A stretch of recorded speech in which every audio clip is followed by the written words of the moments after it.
Jimmy Fallon held up a photograph and Barbra Streisand stopped breathing. It was October 2024.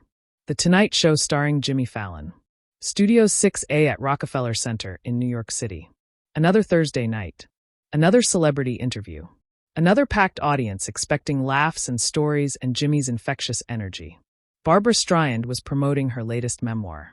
The legendary singer, actress, director, one of the most celebrated artists in entertainment history, sat in the guest chair looking elegant and composed, telling stories with that unmistakable voice that had defined generations. Jimmy was doing what he does best, laughing at the right moments, asking thoughtful questions, making his guest feel comfortable. The interview was flowing perfectly. Barbra was charming, funny, reflective. The audience was captivated. Everything was exactly as it should be until Jimmy reached under his desk and pulled out a photograph. "Barbra," he said, his tone shifting slightly, becoming more careful. "Before we run out of time, there's something I want to show you. Our research team found this while preparing for tonight, and I think you need to see it." He held up the photograph, an old one. The colors faded to that particular sepia tone that only comes with decades. The edges slightly worn, clearly precious, clearly carried and looked at many times over many years. Barbra's eyes moved to the photograph. Her smile began to fade. Her hand, which had been gesturing as she spoke, slowly rose to her chest, and then she went completely still. Not the natural stillness of someone pausing to think. The frozen stillness of someone who has just seen something that has reached into the past and grabbed them by the throat. Her mouth opened slightly. No sound came out. Her eyes stayed locked on the photograph in Jimmy's hands, wide and unblinking. The audience noticed immediately. The energy in the room shifted. 300 people suddenly uncertain what they were witnessing. Jimmy leaned forward slightly. "Barbra, are you okay?" She didn't respond, didn't move, didn't seem to be breathing. 40 seconds passed. The longest 40 seconds in Tonight Show history.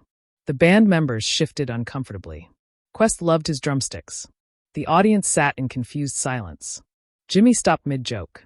The entire studio froze. Jimmy's expression changed from playful host to genuine concern. He set the photograph down on his desk and stood up slightly. "Barbra, hey, talk to me. What's happening?" Barbra's hand moved from her chest to cover her mouth. Tears were forming in her eyes. Not gentle tears, but the kind that come from somewhere deep and unexpected. The kind that arrive before you can stop them. "Where?" Her voice came out as barely a whisper. Cracked and raw. "Where did you get that?" Jimmy sat back down slowly, carefully. "It came from a woman named Eleanor Hartman. She's 91 years old.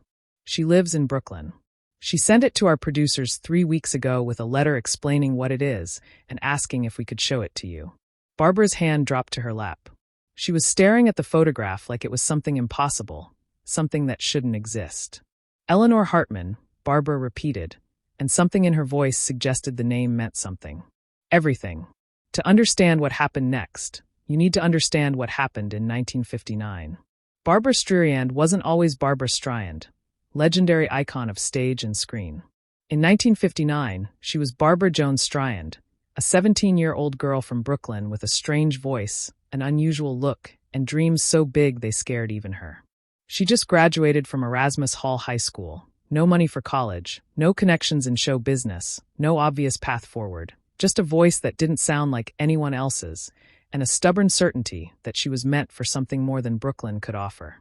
She was working as a theater usher and taking acting classes at night, living in a tiny apartment in Manhattan that she could barely afford, eating one meal a day to save money. She was lonely, terrified, and determined. One night in October 1959, she was ushering at a small theater in Greenwich Village, a venue that hosted experimental plays and folk music performances. The kind of place where artists who couldn't afford better performed for audiences who couldn't afford better. During intermission, Barbra was standing in the lobby when an elderly woman approached her. The woman was maybe 70, wearing a worn but elegant coat, carrying a large handbag that looked like it had traveled through decades. "Excuse me, dear," the woman said. "You're one of the ushers." "Yes, ma'am," Barbra replied, thinking the woman needed directions to the restroom or had a complaint about her seat. "I've been watching you," the woman said. "The way you move, the way you hold yourself. You're not really an usher, are you?" Barbra blinked, surprised. "I mean, I am tonight, but not in your soul. In your soul, you're something else." Barbara should have dismissed this as the rambling of an eccentric old woman. But something in the woman's eyes, a clarity, a knowing, made her pause. "I want to be a performer," Barbara admitted, the words coming out before she could stop them. "A singer, maybe an actress. I don't know. I just know I'm supposed to do something." The woman smiled. "I know. I can see it. What's your name?" "Barbra. Barbra Streisand." "Barbra," the woman repeated, pronouncing it carefully. "Not Barb. Not Babs. Barbra. People call me different things." Barbara said with a slight shrug. "I'm thinking of changing the spelling to just Barbara." "Wah. Make it more memorable." "Smart." The woman nodded. "I'm Eleanor.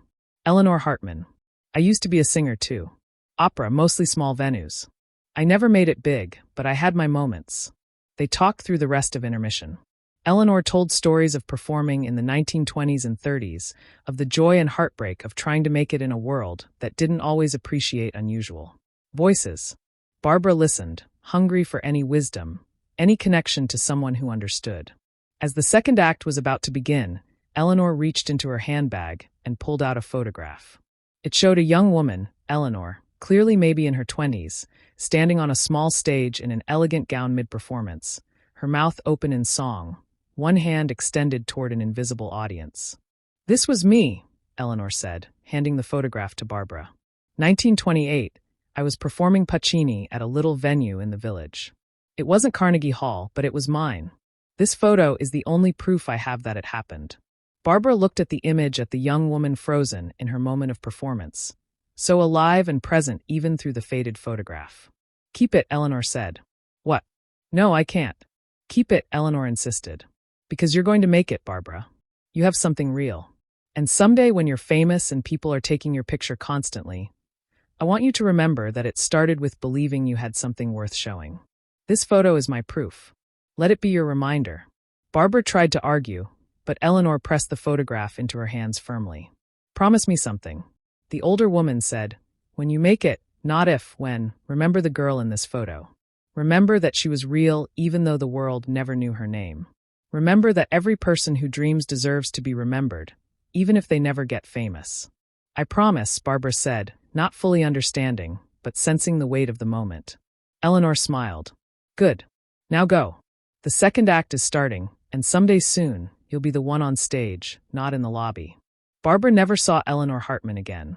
She kept the photograph, though, carried it with her through the next few years as her career slowly, painfully, miraculously began to take off.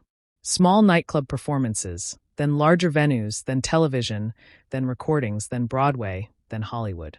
As success came, and it came bigger than even Barbara's enormous dreams had imagined, the photograph became buried under the avalanche of her new life. New photos, professional headshot, magazine covers, movie stills. The image of young Eleanor Hartman singing in 1928 got packed away in a box, then another box, then lost in storage somewhere during one of many moves. Barbara forgot about it, not intentionally. Life just moved too fast. Too many performances, too many accolades, too many years. 65 years passed. Subscribe and leave a comment because the most powerful part of this story is still ahead. Now, in 2024, sitting in Jimmy Fallon's guest chair, 82-year-old Barbra Streisand was looking at that photograph for the first time in over 6 decades. "Eleanor sent this to us," Jimmy said quietly, reading from a card that had come with the photo. "She's 91 now. She lives in a nursing home in Brooklyn. She wrote that she gave this photo to a young usher named Barbra Streisand in 1959 and told her to keep it as a reminder. She said she's been watching your entire career, every movie, every album, every award. And she wanted you to know that she kept her promise, too." "What promise?" Barbara whispered, tears now streaming openly down her face. "She promised to remember you, Jimmy," his own voice thick with emotion.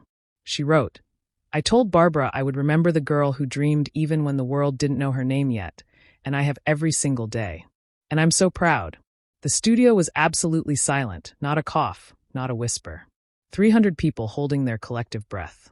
Barbara reached out slowly and took the photograph from Jimmy's desk. Her hands were shaking as she held it. This image of a young woman singing on a small stage in 1928.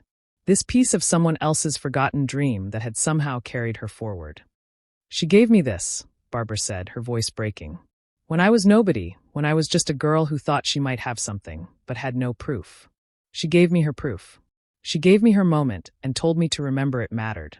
She looked up at Jimmy, then out at the audience, then directly into the camera. And I forgot, she said. I forgot her. I forgot this photo. I forgot the promise I made to remember that every person who dreams is real and matters. How could I forget? Behind the scenes, Fallon made a decision that defied every producer's expectation. Jimmy stood up from his desk. He walked around to Barbra's side and knelt beside her chair, something hosts simply don't do during interviews, breaking every rule of late-night television staging. Barbra, he said gently, Eleanor is watching tonight. She's in her nursing home in Brooklyn with her daughter and about 20 staff members who wanted to watch with her. And she asked us to tell you something. Barbra looked at him, tears making her makeup run, not caring at all about the cameras or the audience or the fact that she was supposed to be promoting a book. She said, "Tell Barbra I forgive her for forgetting. Life got big. That's what was supposed to happen. But tell her I never forgot her. Tell her that's what happens when you really see someone. You carry them forever. And tell her thank you for making the whole world see what I saw that night.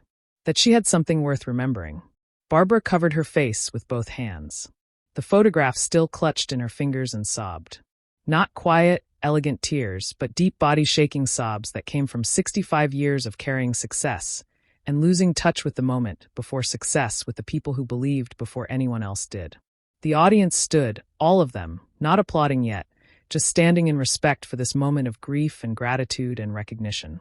Jimmy stayed kneeling beside her chair. He didn't rush her, didn't try to move the show along. The producers in the control room had stopped shouting. Everyone understood this mattered more than television. When Barbra finally lowered her hands, Jimmy reached into his jacket pocket and pulled out a handkerchief, his grandfather's, monogrammed, something he carried for luck. "Keep it," he said, placing it in her hand alongside the photograph. "Like Eleanor gave you hers." Barbra looked at him at the handkerchief at the photograph. Then she stood up. Jimmy stood with her. And Barbra Streisand did something she'd never done in 60 years of interviews. She asked to address the audience directly. "Eleanor," she said, looking into the camera. "If you're watching, and I know you are, I see you now. I remember now. Thank you for seeing me when I was invisible. I'm sorry I forgot, but I promise you I will never forget again. Share and subscribe. Make sure this story is never forgotten." The next day, Jimmy and his team arranged for Barbra to visit Eleanor in Brooklyn. They spent 4 hours together. Barbra brought flowers and Eleanor brought more stories. The photograph now sits in Barbra's home, framed on her piano. Beside it, Jimmy's handkerchief, a reminder that sometimes we need to be reminded of who believed in us first. Eleanor passed away 6 months later at 92. Barbra sang at her funeral.